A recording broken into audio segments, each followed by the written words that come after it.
Okay, we got our head here. We let it set and seal real good. So now we're going to sand this all down. Get it nice and smooth. I'll be using a palm sander for the big areas. Some detailing with this. A lot of hand sanding.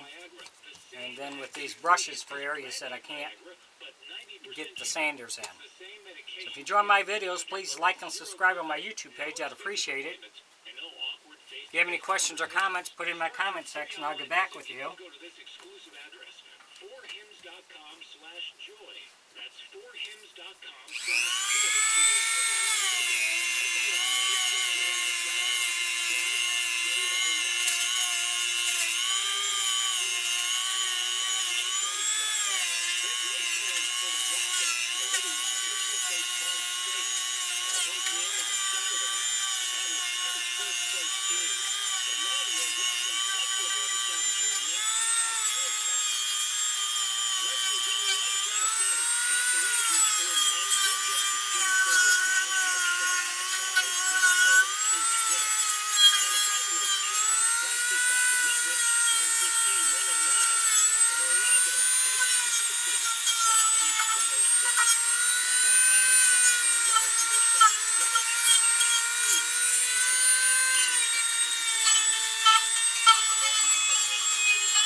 Thanks for watching.